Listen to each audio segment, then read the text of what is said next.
We're on Eduyot Perak Bet Mishnah Gimel. We're in the middle of the 4 Eduyot of Rabbi Chanina's Gana Kohanim.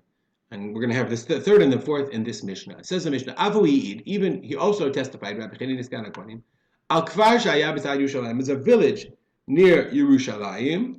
V'haya bo zakeh echad, there was one elder, V'haya malveh l'chol b'nei hakfar, and he would lend money to all of the villagers. V'kotei b'chtav yado, and he would write the contract for the loan with his own handwriting. And other people would sign. And this idea and this story came before the Chachamim and they permitted it.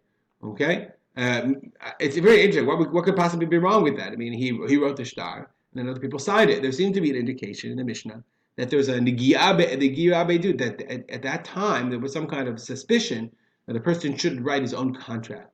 And you see sort of like a shifting. The from there you can learn. A woman writes her own get, and then she signs it. Then witnesses sign it. And the man writes the receipt, i.e., that he paid her a ktuba. Very fascinating. The kiyum get is only with the signatures.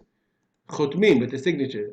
Meaning it's clearly there's some certain kind of process going on here. That at some point, that what happened is that the accepted practice was for people to write their own contracts, and their handwriting was the witness that they themselves were obligated, and other people write a contract, and the witnesses would testify that the contract was true. And then at some point, this guy started writing his own contracts, right? The language, to us, that's the most obvious thing. But to them, obviously, it was strange, and the Chachamim had said, that's okay. Why? Because as long as there's chotma, there's other people signing the contract. And it would seem that wasn't the accepted practice for a very long period of time. Because the hitiru, they permitted, the writer of the shtar is the loaner. There's some kind of edut in the fact that he's writing the shtar. Why? The witnesses that sign on the get or on any contract, they are the force, the cause for the kiyum, for the establishment of the contract. Therefore, when legitimate witnesses sign, kasher, that's fine. Even if it's the signature, the handwriting of the woman or one of the parties. And that's the basis for our contract, for the contracts that we have even today. Any ketubah, any get. Doesn't matter who wrote it, it matters who signed it. Next halacha, fourth halacha, Rabbi Chanina. Let's say you found a machat. Machat is a needle. Okay, now we know the needle is tameh, and you find it in the basar of kodshim. Okay, and you cut. Let's look at the Barduno and see what's going on. Okay, this machat, this needle, this needle, you know that it's tameh b'mei. That's bad. When you say b'basar hakodesh, you found it in basar kodesh, in kodshim, when you cut it up in the azara, in the Beit HaMikdash. We're not sure, did the knife touch it, did a person touch it, or no.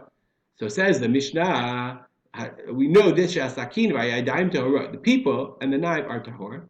Basar tameh, but the basar, the meat of that's touching the knife is tameh.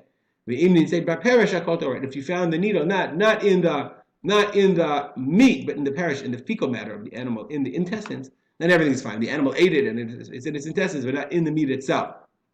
Why is basar tameh? So we know are the people and the knife tahor? Why? Asakin v'adam torin disafek tuma b'rshut harabim is a very important principle in tuma. If you have a case of something that's tameh, you're not sure whether you touched it or not. If it's in reshut harabim, it's called safek tuma b'rshut harabim, and it's mutar. If it's in reshut hayachid, in private property, that's safek tuma b'rshut hayachid, and it's asur. So azara din reshut harabim, the Beit HaMikdash is the law as the status of reshut harabim.